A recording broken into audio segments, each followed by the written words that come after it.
Hi everyone, my name is Keith Brooks and this is Brooks Channel. And for today's video, I'm going to be reading the first chapter of my second Outcast novel. Yeah, not that long ago, I ended up finishing the first 3 chapters of the book, which collectively make up their own story. So, I figured I'd start reading those chapters while I'm working on the ones that'll make up the second story in the book. And this one will take place the day after the first 4 main protagonists end up leaving their home to start their adventures together. They may also end up meeting one of the other 2 protagonists for the first time, along with some other things that happen. So, without further ado, let's open up the book and find out. Oh, and for anyone who hasn't seen any of the videos of me reading any of the first novel, they'll be all on their own playlist called Outcasts in the channel's playlist section. And chapters for the second novel will be on there in time as well, for those who miss anything or haven't seen any of it yet. Anyway, let's start reading. Chapter 1. It has only been 1 day since the 4 boys left the town of Highmore. They had spent their first day out in the world exploring the nearby areas.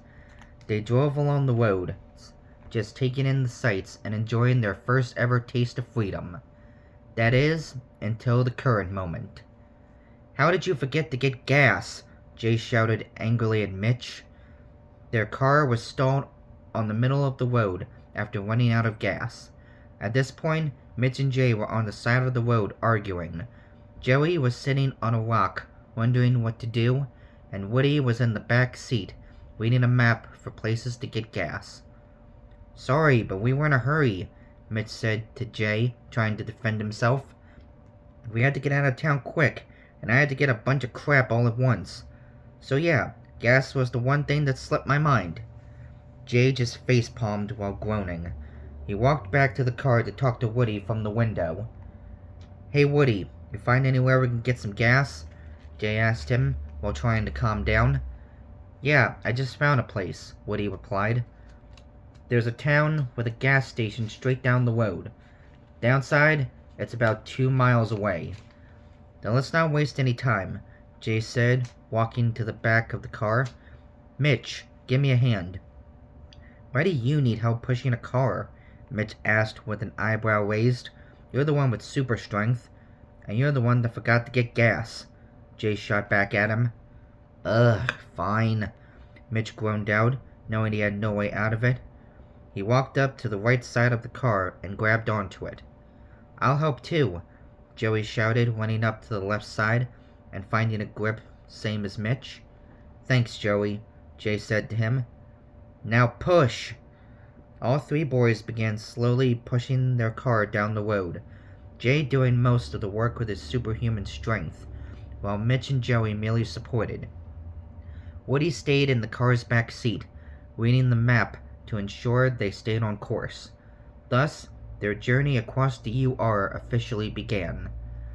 UR stands for United Regions, for those who haven't seen the first novel. It's the name of the continent they're from, and where most of the story takes place.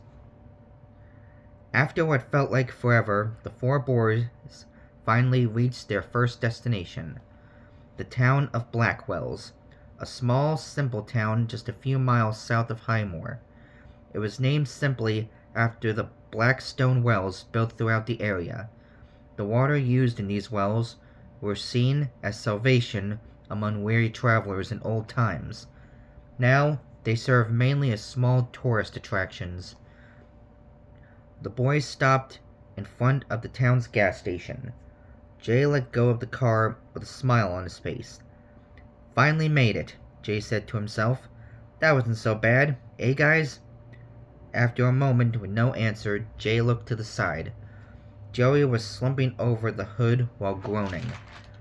"Ugh, my legs feel like licorice," Joey lowly said to himself. Jay then turned to the right to see Mitch just standing there, a look of irritation on his face. F that was a pain," Mitch said to no one. "Oh, come on, it wasn't that hard," Jay said to him. "Easy for you to say," Mitch replied. "Anyway, You guys get the gas. I'm gonna go find a place to grab a drink." Mitch then walked off, with Jay looking at him with annoyance at what he meant. Joey looked at Mitch, walking off in confusion. "Wait, the gas station will have lots to drink," Joey said. "Why does he need to go into town for one?" "He's talking about booze, Joey," Jay answered. "Oh," Joey replied, realizing. "Just let him blow off some steam," Woody chimed in. "Let's just focus on getting gas and some stuff we need for the road." Alright," Jay said with a sigh. "Let's go, guys." The three then walked into the station as Mitch walked into town, all completely unaware of what was soon to come. After a few minutes of walking, Mitch found his way to the town's liquor store. He went inside and looked around. The only other person there was the cashier, who was sitting at the register reading a magazine. Neither paid the other any mind as Mitch walked down one of the aisles. Despite being underage, Mitch had managed to get his hands on alcohol several times, either by bribing someone to get it for him or shoplifting it himself. In the 3 years since he had first tried beer, he had only been caught once on his first attempt, and has succeeded every other time since. This time, he planned to use a fake ID he had got before leaving home to buy it himself. If that didn't work, he'd just try sneaking a bottle or two out with him. However, before he could, someone else entered the store. A man who looked to be around his late 20s and just a little taller than Mitch. He had long black hair and dark brown eyes, and a good amount of muscle built up. Finally, he was dressed in a plain white shirt with a black leather jacket, blue jeans, and black leather boots. Overall, he looked like an old-school biker or thug. The cashier looked over to see the man and immediately tensed up. "Oh, hi, Chester," he said to the man, and as he walked up to him and slammed both his hands on the counter. "I told you last time, it's Mr. Steele," he said to the cashier, who was visibly shaking. For the record, Steele is not his last name. He just calls himself that because he thinks it makes him sound cool and tough. "Sorry about that, Mr. Steele," the cashier replied. Mitch, growing curious, hid behind a nearby display, pretending to still be browsing. "So where's my money?" Steele asked the cashier, with a menacing look on his face. "Oh, I've got it right here," the cashier replied, while opening the register. He then took out most of the money and handed it to Steele, his protection fee for the month. "Good," Steele said, with a satisfied look. "I'll be taking some of these, too," he continued while picking up a few beer bottles. "Of course, go right ahead," the cashier said nervously. "Also, if you're interested, we just got a new shipment of Benjis in the back." Steele scoffed after hearing this. "That crap is worse than drinking pee." For anyone wondering, I'm censoring some of the words I put down myself. There's a lot of swearing in this, and you know how YouTube gets about certain things. Anyway, Mitch's face tensed up at what he had just heard. Benji's beer had always been his drink of choice. Ever since he first tried some, it's always stood out compared to any other beer. To hear someone badmouth it like that was enough to fill Mitch with anger. "What the hell are you talking about?" Mitch asked angrily as he came out to face Steele. "Benji's is the best beer ever, but better than that crap you're holding." Steele just looked at Mitch for a moment, while the cashier shook even worse than before. "And what would some dumb kid know about good taste in beer?" Steele asked after scoffing at Mitch. "You probably still drink out of a sippy cup." He started to laugh as Mitch grew irritated. "I drank enough to know what you like sucks." Steele started feeling annoyed as Mitch went on. "You're too stupid to know good taste in booze when you taste it," he said to Mitch. "Well, you wouldn't know good beer from prison toilet wine," Mitch yelled back at him. At that point, Steele had had enough. He quickly grabbed Mitch by the collar of his shirt and threw him through the store's window. Mitch screamed as he flew through it, landing onto his side with broken glass all around him. As Mitch slowly started to get back up, he noticed Steele jump through the broken window. He looked over at Mitch with anger, while cracking his knuckles. "Oh crap," Mitch said to himself at seeing this. Now back on his feet, he turned and ran down the street, with Steele chasing after him. As the chase went on, another encounter was about to begin. In a part of town not far off, a young girl was walking down the street. As she was, a man dressed similar to Steele noticed her walk past him. Despite being able to tell she was several years younger than him, the man still turned to her with a lecherous smile. "Hey, how you doing?" the man asked as she ignored him and kept walking. "You heading somewhere special?" he asked, once again no response. Starting to get irritated, the man walked right in front of the girl. She stopped with a tinge of annoyance starting to show. "Come on, don't be like that," the man said to her. "Look, my friends and I are going to meet up soon. How about you come join us?" "Pass," the girl said before starting to walk around him. Having had enough, the man aggressively grabbed her arm, stopping her in her tracks.